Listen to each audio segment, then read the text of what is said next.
Bismillahir Rahmanir Rahim. Alhamdulillahi alladhi wakafa wa salatu wa salamu ala man la nabiyya ba'da ma ba'd.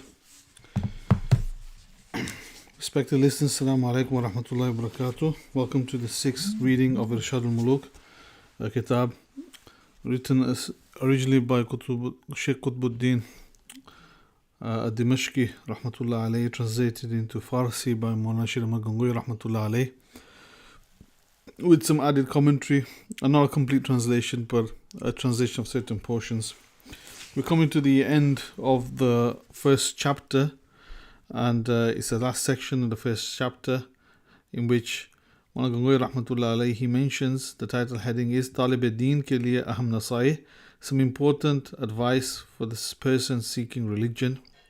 And in this he says, lihada, because of, and one thing that's been discussed previously in the previous pages has been the importance of knowledge, and how the Salik should seek knowledge from the cradle to the grave. Tasawwuf without knowledge and without ilm, without the sacred sciences, is actually quite useless. It's not real tasawwuf. And continuing on with this, he says, Lihada talib ko chahiye ki jis martaba par chare. Hence, the seeker should, regardless of which level and whichever level of progress he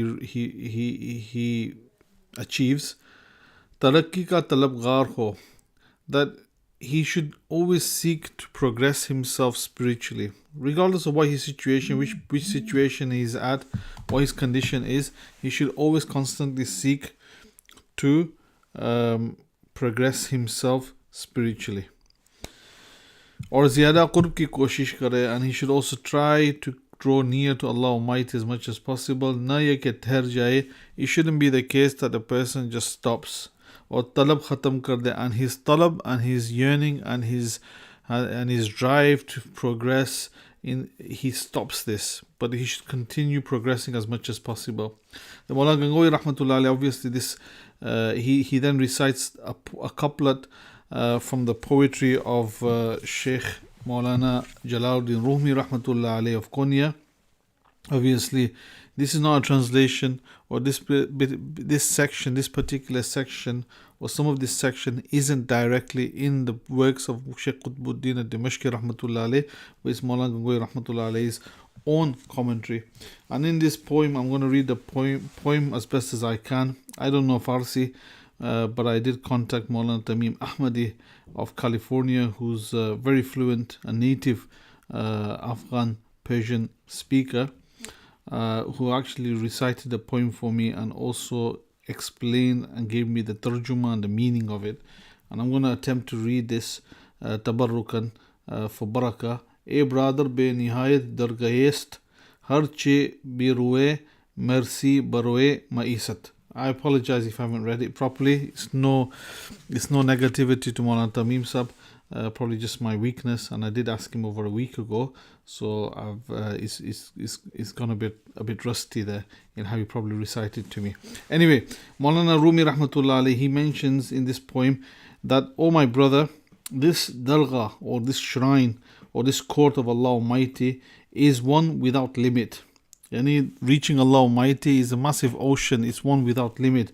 And then he says, by whichever means and whichever way you can reach Him, then reach Him. So continue and strive further. And I think it's really interesting to see how Mawlana Gangohi rahmatullah alayhi, Qutb al-Irshad, Imam Rabbani, the leaders of the hadith scholars, a great Sufi, a faqihun nafs, someone who understood the Hanafi madhab to a very deep level. It's very interesting to see how he's also got some sort of munasabat, or some sort of connection to the poetry of Mawlana Rumi rahmatullah alayhi. Then he continues and says, Neez yaad rakhna chahiye. One should also remember कि किसी बंदा को ज़ेबा नहीं, that it's not possible for any person कि अपने आप को तमाम उलूम का वाकिफ समझ बैठे, that he considers himself to be knowledgeable of all Islamic sciences, और लगे खासाने खुदा पर गिरफ्त करने वाले, and that he positions himself in a way that he's able to that he considers himself in a situation that he's able to take to task those special slaves of Allah Almighty, those walis of Allah Almighty, those who are special and close to Allah Almighty. So it shouldn't be the case that a person, just because he's acquired some sort of knowledge, he's considers himself to be in a situation that he can start dishing out fatwas, or he can start taking to task the walis of Allah Almighty, और बेइल्मी के सबब जुबान दराज बनकर उनको जिंदीक और बेदती बनाए. And without any knowledge, he lengthens his tongue, or he opens his mouth, and then he considers these individuals to be zindiqs, heretics, or bid'ati, or to be innovators. ये बड़ी गलती है. This is a great mistake. हक ताला फरमाता है वकذبوا بما لم يحيطوا بعلمه, that the disbelievers began to falsify that which they did not understand. तो जिस कलाम तक अपनी फहम न पहुंचे. So, and what he's saying is that at the end of the day, you might have knowledge, you might have acquired knowledge, but your knowledge is also limited. Understand your position, and don't be one to start dishing out and pointing a finger at others. तो जिस कलाम तक अपनी फहम न पहुंचे, and he continues, says that those words which your mind and your understanding does not understand, your intellect does not understand, uska jatlana, to falsify jahalat ki alamat hai, is a sign of ignorance in itself. Allah Almighty also mentions in the Quran, وَإِذْ لَمْ يَهْتَدُوا بِهِ فَسَيَقُولُونَ هَذَا إِفْكٌ قَدِيمٌ, that when the people were unable to acquire hidayat or guidance from this word in the Quran and the teaching of Prophet sallallahu alaihi wasallam, فَسَيَقُولُونَ, so they shall soon say, هَذَا إِفْكٌ قَدِيمٌ, this what is being said is ifk qadim, is from the ancient stories or tales of the ancients. इसी तरह जनाब server दो आलम सल्लल्लाहु अलैहि वसल्लम ने कि उलूम में बाज़ तो अवाम और ख़वास सब के लिए आम थे. And then he continues and says that in this way some of the knowledge of Nabi Kareem sallallahu alaihi wasallam was general for both the awam, for the general masses, and the khawas and the elite individuals from the ummah. Masalan, the awamir and the nawahi. For example, those commands asking people to do certain things, and those commands prohibiting certain things. Or ahkam sharia ke fulan kaam karo, and the rulings of sharia that do such a action, or fulan na karo, do abstain from certain actions. Or baaz ulum khawasi ke liye khas the, and some of the sciences taught by Nabi Karim sallallahu alaihi wasallam was specific for the elite. Chunanche, and therefore Nabi Karim sallallahu alaihi wasallam sahib sir, that the holder and the carrier and the bearer of the secret, the very famous companion of Nabi Karim sallallahu alaihi wasallam, Hazrat Huzaifa Yamani radiyallahu ta'ala anhu ko ta'lim hue, he was taught certain things. Or Hazrat Ali radiyallahu ta'ala anhu farmate hai, and likewise Sayyiduna Ali radiyallahu ta'ala anhu, may Allah be pleased with him, says कि Rasulullah sallallahu alaihi wasallam ने मुझको इल्म के 70 बाब ऐसे तालीम फरमाए हैं that Nabi Karim sallallahu alaihi wasallam taught me 70 chapters of knowledge कि मेरे सिवा दूसरे को नहीं बताए, that he did not teach anyone aside from myself. और बाज़ उलूम खवास को भी नहीं बताए गए, and some of this knowledge even the elite were not taught this. वो सिर्फ ज़ात पाक सरवर कायनात अलैहि सलात व तहियात ही के साथ ऐसे मखसूस थे that some knowledge wasn't even taught to the elite and the special ones from the companions. They remained with the personality of the Prophet sallallahu alaihi wasallam, कि मखलूक में से किसी को भी उसकी तरह न हुई नहीं, that none from the creation were informed of this knowledge. चुनांचे आप सल्लल्लाहु अलैहि वसल्लम फरमाते हैं, and therefore Nabi Kareem sallallahu alaihi wasallam says कि कसम है खुदा पाक ज़ात की, that I swear by Allah Almighty कि जो कुछ मैं जानता हूँ, that whatever I know, अगर तुमको मालूम हो जाए, if you were to know this, तो हंसो कम, then you would laugh less, और रोह बहुत ज़्यादा, and you would cry a great deal, और कभी बिस्तरों पर अपनी बीवियों से लज्जत ना हासिल कर सको, and you'll never be able to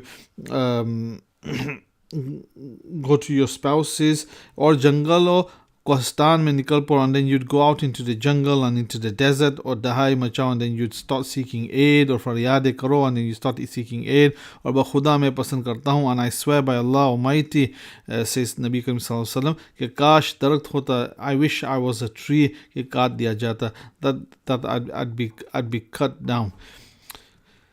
Then Mawlana Gangohi rahmatullah alayhi and Mawlana Sheikh Qutbuddin Dimashqi rahmatullah, he continues after narrating this, कि गर्ज, therefore, and the purpose of this is, जब उलूम के इस कदर मुख्तलिफ मरातिब है, when it is the situation, this is specific nasihat for the ulama. Allah give us all the guidance to understand this properly, that when it is the case that when it comes to knowledge, there are these different levels in respect to knowledge. तो क्यों कर ज़ेबा है, how can it be possible कि कोई शख्स अपने आप को जमी उलूम का हावी वाकिफ़ समझने लगे, that a person begins to consider himself to be one who is aware, or he's somebody who is a master of all knowledge. क्योंकि उलूम की कोई इंतहा नहीं. The reason behind this is that there is no end to knowledge, और हर साहिब इल्म से बाला अलीम का होना मुसल्लम है, and every person of knowledge, it's accepted that above every single person of knowledge there is someone that's even more knowledgeable. And that's an indication towards a very famous Arabic saying, وَفَوْقَ كُلِّ ذِي عِلْمٍ عَلِيمٍ, that above every person of knowledge is one that is greater than him. और इसीलिए हर गुफ्तगू में कलाम करने वालों को मुखातिब की रियायत करनी ज़रूरी है. And it's because of this that in every single type of speech, the person saying something should take into it's necessary that they take into consideration the mindset of the person that's been spoken to and addressed. कि ऐसी बात ना कहे, that they should not say such a thing जो मुखालिफ की समझ से बाहर हो, which is contrary and beyond the understanding of the opposite person. और इसी तरह सुनने वाले पर लाजिम है, and likewise the person listening, it's necessary for them कि बात कहने वाले को खतावार ठहराने में जल्दी न करे, that they should not hasten to consider in error or mistaken the person that's saying something. You know, if they don't understand something, they don't turn around and say that the Mawlana is saying something wrong. Don't hasten to do that. Balke bala guman kare. Rather, he should think, or you samajhiye, and he should think like this, ke mumkin is possible, meri fahm ka qusur ho, that there is some sort of deficiency in my understanding, or उसका वाकई मतलब न समझ सका हूँ, and in reality I've not been able to understand it. Wallahu ta'ala alam, and Allah Almighty is the most knowledgeable. So today's ta'aleem has been very simple. There's some nasiha that a person from Mawlana Gangohi rahmatullah alayhi, followed by some nasiha from Sheikh Qutbuddin Dimashqi rahmatullah alayhi. And he's saying that, you know, a person, when they progress in the way of Allah Almighty, they shouldn't stop at any stage, but they should continue moving forward as best as possible.